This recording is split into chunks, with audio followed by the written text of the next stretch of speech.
देखिए ये वाला क्वेश्चन एक काफ़ी अच्छा क्वेश्चन है, HCV का क्वेश्चन नंबर 62 है ये वाला।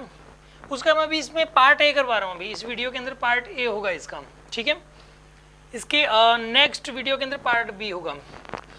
और ये मतलब इलेक्ट्रोस्टैटिक्स यानी चैप्टर नंबर 29 का क्वेश्चन है ये वाला 62। एक इक्विपोटेंशियल सरफेस का बेहतरीन क्वेश्चन, जबरदस्त क्वेश्चन है, ठीक है ना। ऐसा क्वेश्चन आपको किसी बुक में नहीं मिलने वाला अभी, और मिलेगा तो वो इसी का कॉपीड मिलेगा। तो स्टार्ट करते हैं हम इस वाले क्वेश्चन को। सबसे पहले तो इसने क्या गिवन है इसमें और क्या इसमें पूछा गया है, right. Some equipotential surfaces are shown in the figure, question में ये लिख रखा है। अच्छा एक और बात बताएं, ये वाला क्वेश्चन अगर आपने कर लिया ना तो इक्विपोटेंशियल सरफेस का ऐसा कोई क्वेश्चन नहीं हो सकता जो आपसे सोल्व ना हो, ठीक है ना। मतलब कुछ ना कुछ कर दोगे आप अगर ये कर लिया तो, राइट। इसके अंदर ना 10 वोल्ट का ये इक्विपोटेंशियल सरफेस है, मतलब ये वाला एक सरफेस है, एक लाइन नहीं है, ये एक सरफेस है। और ये वाला जो सरफेस है इसके हर पॉइंट के ऊपर पोटेंशियल सेम है, ठीक है। और वो कितना है 10 वोल्ट। और ये जो है ना ये एक्स एक्सिस के साथ 30 डिग्री एंगल बनाए हुए हैं, और ये x इक्वल टू 10 से पास कर रहा है, ठीक है ना। और ये एक्स एक्सिस है, यहाँ पे सेंटीमीटर में लिखा हुआ है, ये फिगर गिवन है बुक के अंदर, और यहाँ पर भी ये सेंटीमीटर में है वाई एक्सिस। अब सुन लो, एक और इक्विपोटेंशियल सरफेस है, ये 20 वोल्ट का है इक्विपोटेंशियल सरफेस, ठीक है ना। अच्छा इसमें बोला है कि what can you say about the magnitude and the direction of electric field, मतलब इसमें इलेक्ट्रिक फील्ड का मैग्नीट्यूड और डायरेक्शन आपसे पूछी गई है, मैग्नीट्यूड एंड डायरेक्शन।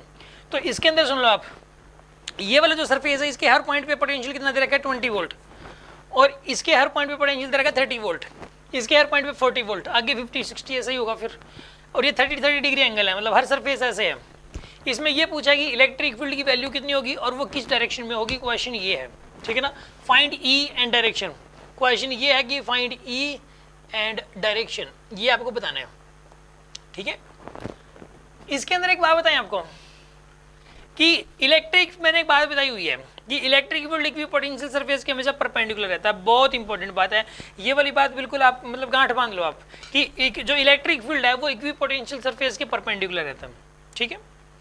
तो इलेक्ट्रिक फील्ड इसके भी परपेंडिकुलर होगा, इसके भी, इसके भी, इसके भी, इसके भी, अब सबके परपेंडिकुलर है। एक और बात बताओ, इसका मतलब ये हुआ कि देखो ये equipotential surface parallel to each other है, equipotential surfaces are given parallel to each other, therefore electric field lines must be parallel to each other, electric field lines भी एक दूसरे के पैरेलल होंगी, मतलब यूनिफॉर्म इलेक्ट्रिक फील्ड होगा, सब पता लग रहा है। यूनिफॉर्म पता है एक वजह और मैं बता सकता हूँ, देखो इलेक्ट्रिक फील्ड लाइंस पैरेलल होंगी तो पक्का है, देखो क्योंकि इक्विपोटेंशियल सरफेसेस पैरेलल हैं एक दूसरे के, मतलब आप ये भी बात माइंड में सेट कर सकते हो कि अगर इक्विपोटेंशियल सरफेसेस पैरेलल हैं एक दूसरे के तो इलेक्ट्रिक फील्ड लाइंस भी एक दूसरे के पैरेलल होंगी, राइट। अब दूसरी बात, इलेक्ट्रिक फील्ड यूनिफॉर्म होगा, ये मैं कैसे कह सकता हूँ, ठीक है ना। इलेक्ट्रिक फील्ड यूनिफॉर्म कैसे होगा, क्योंकि इनके बीच गैप इक्वल है, इनके बीच का जो गैप है वो इक्वल है यहाँ पे, ठीक है ना। देख लीजिए आप, यहाँ पे जो है ना ये 10 सेंटीमीटर है, ये भी 10 सेंटीमीटर जैसे, ठीक है, ये भी 10 सेंटीमीटर है। तो इसके अंदर जो है ना ये वाला एंगल 90 डिग्री है, तो ये देखो इनके बीच की परपेंडिकुलर डिस्टेंस है ये वाली, कुछ उतनी ही इनके बीच की परपेंडिकुलर डिस्टेंस होगी, उतनी ही इनके बीच की होगी, उतनी ही इनके बीच की होगी। मतलब इन जो इक्विपोटेंशियल सरफेसेस हैं इनके बीच की जो परपेंडिकुलर डिस्टेंस है वो इक्वल है। मतलब ये हुआ कि इक्वल डिस्टेंस जाने पर पोटेंशियल में जो चेंज आ रहा है वो इक्वल आ रहा है। मतलब जैसे कि ये वाली लेंथ है कितनी, पहले तो ये निकालते हैं, सपोज ये वाला एंगल 90 डिग्री है यहाँ पे, राइट, ये लेंथ एक्स मान लेते हैं एक्स। तो देखिए आप ये एक ट्रायंगल बन गई, ये एक ट्रायंगल बन गई यहाँ पे, और ये वाली जो ट्रायंगल है इस ट्रायंगल में ये वाली लेंथ 10 सेंटीमीटर और ये वाला एंगल है 30 डिग्री। तो यहाँ पर इस केस के अंदर ये वाली जो लेंथ होगी ना यहाँ से लेके यहाँ तक ये 10 cos 30 हो जाएगी, और ये वाली लेंथ हो जाएगी 10 sin 30, यानी कि 5 सेंटीमीटर होगी ये लेंथ। ये कैसे निकली आपको समझ आ गया होगा, वैसे अगर नहीं समझ आया तो कोई बात नहीं। देखिए आप, जैसे मान लो कि ट्रायंगल है, इस वाले ट्रायंगल में अगर ये हाइपोटेन्यूज पता है हमें L, और अगर सपोज ये वाला एंगल हमें पता है थीटा, तो ये वाली लेंथ हो जाएगी L cos थीटा, ये हो जाएगी L sin थीटा। अगर ये वाला थीटा ना गिवन हो, ये वाला थीटा हो, तो ये L cos थीटा हो जाएगी और ये L sin थीटा हो जाएगी। ये बात आप सभी को पता है। तो इस प्रकार ये एक ट्रायंगल है जिसमें ये वाला एंगल 90 डिग्री है, तो ये वाली लेंथ हो जाएगी 10 cos 30 और ये हो जाएगी 10 sin 30। 10 sin 30 होता है 5, तो मतलब ये जो परपेंडिकुलर डिस्टेंस है ये 5 सेंटीमीटर होगी, और यहाँ पर इनके बीच की भी परपेंडिकुलर डिस्टेंस कितनी होगी, 5 सेंटीमीटर होगी यहाँ पे, ठीक है। और इनके बीच की जो परपेंडिकुलर डिस्टेंस होगी इन दोनों के बीच की वो भी कितनी होगी बताइए, 5 सेंटीमीटर। इसका मतलब ये हुआ कि हर 5 सेंटीमीटर जाने पे पोटेंशियल जो है ना वो 10 वोल्ट बढ़ रहा है इस तरफ, देखिए आप यहाँ से यहाँ 5 सेंटीमीटर चले, मतलब पोटेंशियल यहाँ 10 था, यहाँ 20 हो गया, मतलब बढ़ गया 10, फिर 5 सेंटीमीटर जाने पे 10 बढ़ रहा है, फिर 5 सेंटीमीटर जाने पे 10 बढ़ रहा है, मतलब इक्वल डिस्टेंस जाने पर पोटेंशियल में जो चेंज आ रहा है वो इक्वल आ रहा है। इसका मतलब इलेक्ट्रिक फील्ड यूनिफॉर्म होगा। ऐसा तभी हो सकता है जब इलेक्ट्रिक फील्ड यूनिफॉर्म हो। याद रखिए आप, अगर इक्वल डिस्टेंस जाने पे पोटेंशियल में अगर इक्वल चेंज आए तो समझ लो कि पोटेंशियल, तो समझ लो कि इलेक्ट्रिक फील्ड यूनिफॉर्म है, ठीक है ना। ये वाली बात, अब ये वाली बात मैं कितनी भी थ्योरी पढ़ा लूँ आपको ये माइंड में सेट नहीं होगी, ये वाली बात क्वेश्चंस के थ्रू ही माइंड में सेट होगी। तो फिजिक्स में जो कुछ भी क्वेश्चंस ही होते हैं, ठीक है ना। बच्चों को कहते हैं कि सर मैंने फिजिक्स पूरी पढ़ ली एनसीईआरटी इतनी बार पढ़ ली, क्वेश्चन सोल्व नहीं हो रहे हैं। रीजन क्या है कि वो स्टूडेंट्स करके आ रहे हैं, वो थ्योरी को माइंड में सेट कर रहे हैं, वो क्वेश्चंस का जो सोल्यूशन है उसको माइंड में सेट नहीं कर रहे हो। क्योंकि आगे आगे कर कभी भी पोटेंशियल सरफेस का क्वेश्चन आएगा तो आप इससे रिलेट करोगे और वो हो जाएगा आपसे। थ्योरी से कभी कोई क्वेश्चन रिलेट ही नहीं होता, ठीक है। अब सुन लो अगली बात, इसके अंदर जो है ना यहाँ पर मतलब यूनिफॉर्म इलेक्ट्रिक फील्ड हो गया तो पता लग गया। अब समझने वाली बात, और इसके परपेंडिकुलर होंगी लाइन है, ये भी पता लग गया आपको। अब देखो दो बातें हो सकती हैं यहाँ पे कि इलेक्ट्रिक फील्ड या तो ऊपर की तरफ होगा ऐसे इलेक्ट्रिक फील्ड लाइंस, या फिर इलेक्ट्रिक फील्ड लाइंस ऐसे होंगी। दो बातें हो सकती हैं, बताइए कौन सी बात होनी चाहिए। इलेक्ट्रिक फील्ड बताइए ऊपर की तरफ होना चाहिए कि नीचे की तरफ, इस तरीके से होना चाहिए। हाँ जी, ऑनलाइन वाले स्टूडेंट्स बताएं इलेक्ट्रिक फील्ड लाइंस है ना अपवर्ड होगा या डाउनवर्ड होगा, ठीक है ना। यहाँ पे इलेक्ट्रिक फील्ड लाइंस अपवर्ड होंगी या फिर डाउनवर्ड होंगी। हाँ जी, ये अपवर्ड होंगी या डाउनवर्ड होंगी। इलेक्ट्रिक फील्ड लाइंस आर्यन ने लिखा नीचे की तरफ। हाँ जी, ऊपर भी है क्या, किसी को लग रहा है ऊपर की तरफ होंगी? कोई कुछ बोल ही नहीं रहा यार। डाउनवर्ड, मानित गुड। हाँ जी, आपको किधर लग रहा है? ऊपर की तरफ, ऊपर होंगी। दुष्यंत ने भी डाउनवर्ड लिखा है। क्या सोच के डाउनवर्ड बोल रहे हो यार, क्या सोच के डाउनवर्ड बोल रहे हो?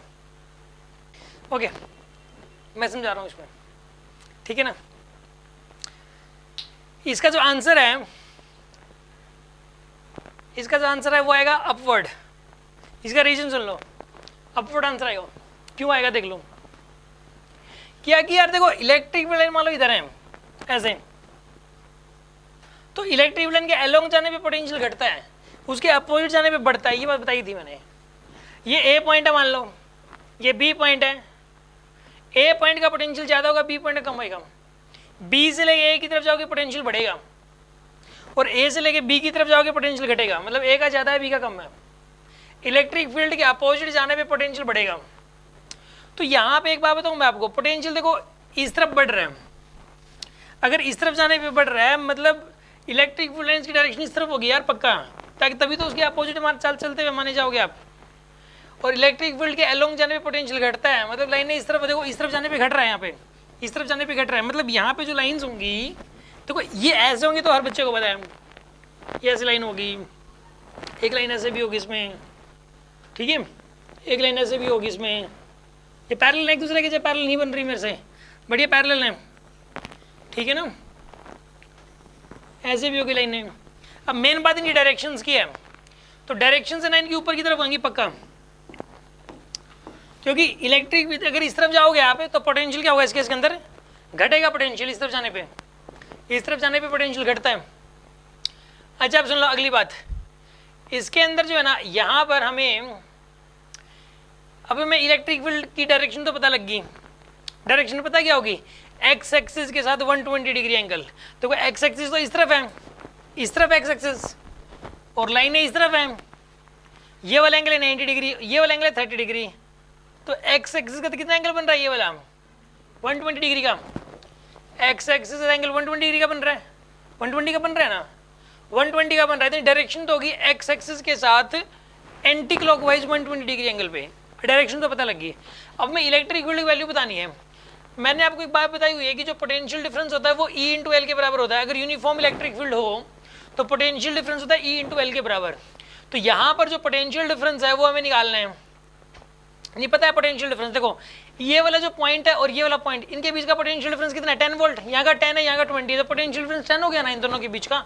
इन दोनों पॉइंट्स के बीच का पोटेंशियल डिफरेंस है 10। इलेक्ट्रिक फील्ड की वैल्यू कितनी है बताइए, निकालनी है इलेक्ट्रिक फील्ड की वैल्यू तो। और इनके बीच का गैप कितना है, यहाँ पे इन दोनों पॉइंट्स के बीच का गैप 5 है, 5 सेंटीमीटर, ठीक है ना, 5 सेंटीमीटर है।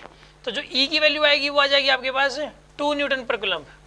तो answer is 2 and at an angle of 120 degree with X axis in the anti clockwise sense, this is the answer. क्या कह रहे हो, सब कुछ सेंटीमीटर में चल रहा है यहाँ पे। नहीं, एक सेकंड के लिए, एक सेकंड के लिए सुनो सुनो सुनो, मैंने मिस्टेक की यहाँ पे। पोटेंशियल डिफरेंस तो 10 वोल्ट है, लेंथ जो है ना मीटर में लेनी पड़ेगी आपको। यहाँ मैंने ना मतलब इसमें ना सेंटीमीटर है 5, तो 500 कर दो आप इसको, ठीक है ना। तो यहाँ पे ई की जो वैल्यू आएगी वो आएगी 1000 डिवाइडेड बाई 5, 200 आंसर आएगा इसका। Answer is 200। क्योंकि मैंने गलती क्या कर दी थी, क्योंकि देखो इलेक्ट्रिक फील्ड की SI यूनिट होती है न्यूटन पर कूलम, और ये SI में तभी आएगी जब सब कुछ फॉर्मूले में SI में पुट किया जाए। तो यहाँ पे जो लेंथ है, जो गैप है, वो आपको मीटर में पुट करना पड़ेगा। तो मीटर में पुट करने के लिए सेंटीमीटर में दे रखा है। आ रही होगी बात समझ में आपको, ठीक है। हाँ जी, आई थिंक आप सभी को क्लियर है ये चीज़, पक्का। पीछे वाले स्टूडेंट्स क्लियर है ना। हाँ जी, अगर इधर समझ आ गया तो आप डन लिखो यार, ऑनलाइन में अगर समझ आ गया तो डन लिख दो यार।